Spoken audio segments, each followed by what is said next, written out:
Hi, Gregg, the News Tribune here at the LA Memorial Coliseum in California. What was that about? What happened there? The Seahawks' first loss in 6 games.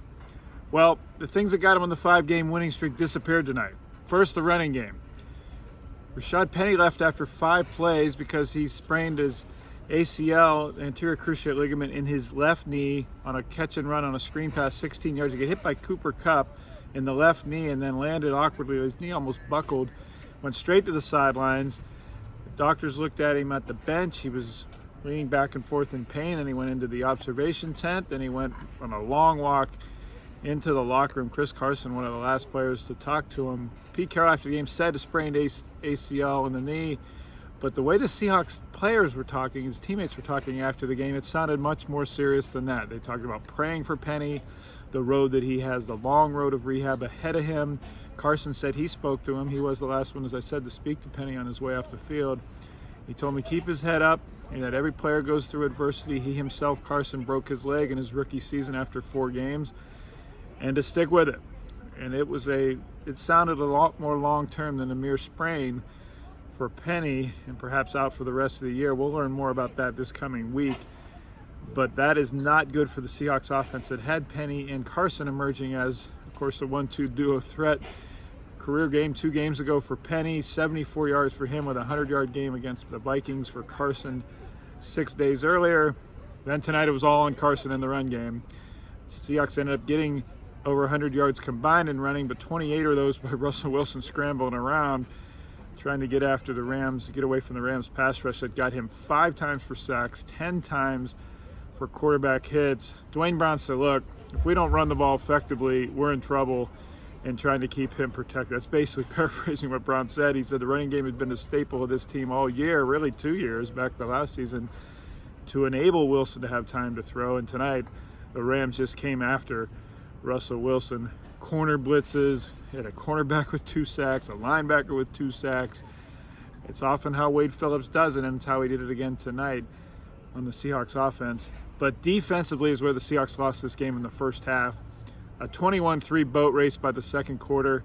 The Seahawks did not look ready for the Rams or anything they gave them in the first half, specifically snapping the ball quickly. Bobby Wagner and others on defense, Shaquille Griffin, talked about how when the Rams were snapping so quickly once they got to the line, they caught the Seahawks still calling out formations and plays and signals. That happened, I counted, at least a half dozen times. It happened on 2 of the biggest plays of the first half. 33-yard catch and run by tight end Tyler Higbee, who got behind Shaquille Griffin at the left cornerback spot and in front of Diggs. Diggs and Griffin were looking at each other after the play that went to the 1-yard line on the Rams' first drive. Griffin said that was his fault, that he blew the coverage on that play. It set up a 1-yard touchdown for the Rams' first score. Then later in the second quarter, Griffin just didn't cover Robert Woods on an out route into the end zone. Griffin said he was stuck between a tighter man press coverage and a softer off-the-ball zone coverage, and that when he was making the adjustment to get into press, the Rams had already snapped the ball. Once again, the Rams snapping the ball before the Seahawks were ready. Wagner said that was on him as the lead signal caller in the middle of the defense, that get them set and ready on defense more quickly, and they did that in the second half when they kept getting stops. Quandre Diggs in particular kept getting stops. 2 interceptions in the second half. Rasheem Green blocked a field goal.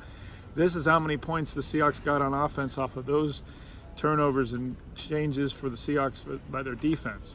That's why they lost the game in the second half. The offense didn't take advantage of the stops the defense finally started getting. The defense pass rush was not there. They had just 4 hits on Goff and his 30-plus dropbacks, no sacks.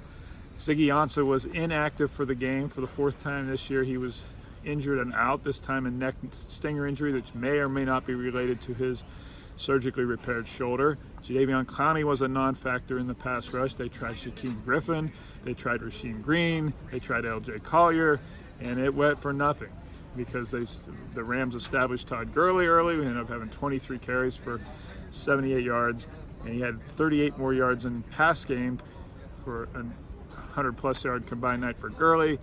Goff in the first half, this is a guy who had 13 touchdowns and 12 interceptions coming into the season, looking nothing like a $140 million quarterback, $134 million quarterback, the contract the Rams gave him before the season. Tonight he was 15-18 and 2 touchdowns in the first half. The Seahawks giving him all kinds of time, and as I mentioned, the coverage and lacking because of the Seahawks not ready at the snap. A night to forget for sure, and the Seahawks blew a chance at having the number 1 position in the NFC playoff race because the Saints lost to the 49ers. That 49ers win on the last play in New Orleans earlier Sunday means the Seahawks have gone from 2nd in the NFC and 1st in the NFC West to now 2nd in the division, a game behind the 49ers, and 5th in the conference, which would put you on the road for the first round of the playoffs. Right now, that would be at Dallas. Still some ways to go, and the Seahawks can still win the division by winning their final 3 games, and that was the theme after the game. Carroll and Wilson and Wagner and Dwayne Brown and pretty much everybody back to Steve Largent talking about how, hey, everything's still in front of us. That assumes, of course, that they're going to play better than they did tonight. A malfunctioning night in Los Angeles. Shaquille Griffin promised that it will be a different team, the Seahawks, in 7 days at 5-8 Carolina and Charlotte next week. It has to be if they want to get a home playoff game and division title would bring. That's still in play, but they have to play much better and be much more ready from the start than they were tonight. All my coverage is on thenewstribune.com as always, and on Twitter at GBellSeattle. Thanks for watching.